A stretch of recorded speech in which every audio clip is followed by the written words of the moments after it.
Now, there's a Bible story that teaches the law of averages. It's an interesting story called the parable of the sower. The parable of the sower, the story of the sower. And if you haven't read it for a while, it's an interesting, very interesting story to read. It's a great illustration of the law of averages, the parable of the sower.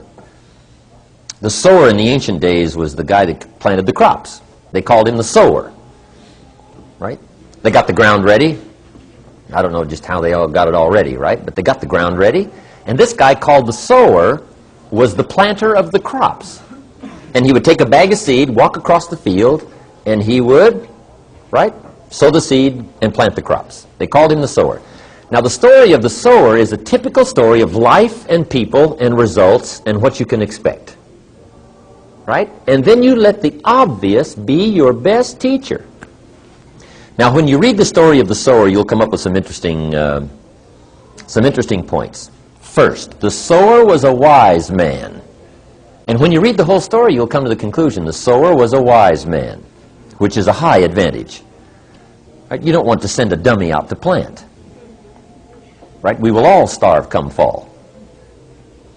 Next point of the story was the sower had excellent seed. Excellent seed. Story says he had the best. He didn't settle for something cheap and second best. Third point of the story, he was highly ambitious.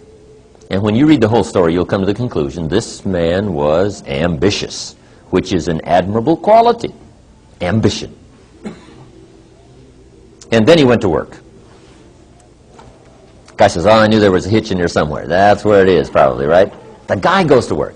Now, the story with the sower, with the excellent seed, highly ambitious, opportunity all around him, he has the capacity, he's got the seed, everything's ready, and he starts out to sow, to get some results. Now, it's an interesting story about what happened to him. It's a typical story of life, but it's fascinating. Here's what it says. He starts out to sow the seed early in the morning, but the first part of the seed that he sows falls by the wayside, and the birds get it. He's sowing this good seed, highly ambitious man, sowing this good seed, and the birds are grabbing it. He sows some more, and the birds grab that. He sows some more, and the birds grab that. Now, remember, this is a typical story of life and people. Now, is that fairly typical? See, I got to tell you as a leader, the birds are going to get some of the seed. You get a hold of John. Let's say you're in real estate, right? Somebody here's in real estate. You get a hold of John. John says, hey, I'm looking for a change. I need a new occupation change.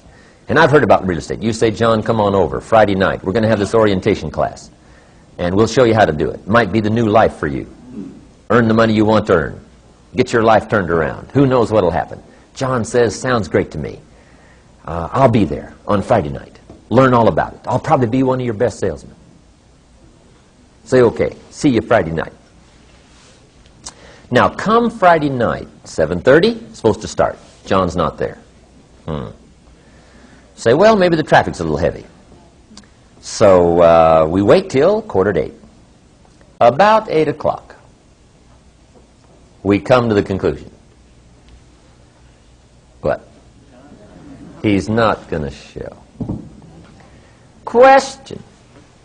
What's happened since this unique conversation that you had with John, and you dropped on him this great idea, you've got the explanation, helped change his life, he said he would agree to be there, and he's not there. What's probably happened between then and Friday night? The birds done got the boy. Got him. And who knows who the heck it might be, right? Maybe it's his brother-in-law, right? Says, real estate, you're not going to mix up in that, are you? Talked him out of it. Or his plumber. Says, let me tell you about real estate. His plumber. Now, if you get the message back as to what happened, see, here's where you might get off track.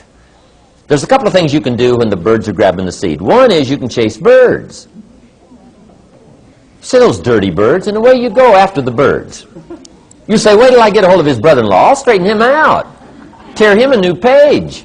What does he know about real estate? His plumber. Now, see, you're off trying to straighten things out, rather than accepting it as it is.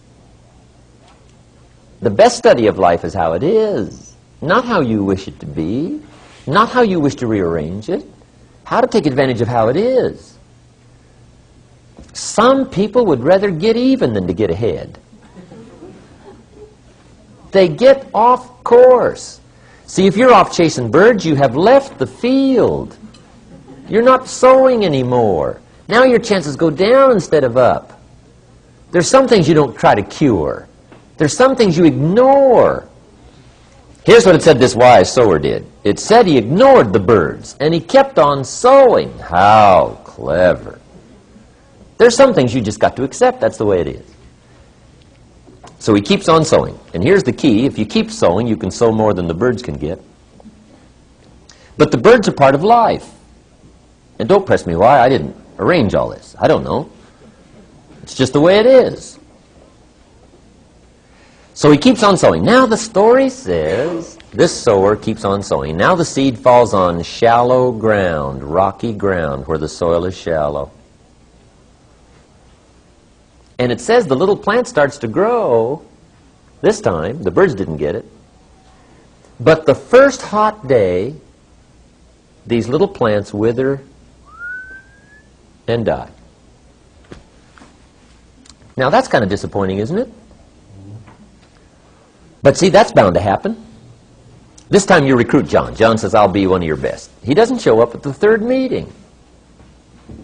You say, where's John? Say, I don't know. Somebody said, boo. And he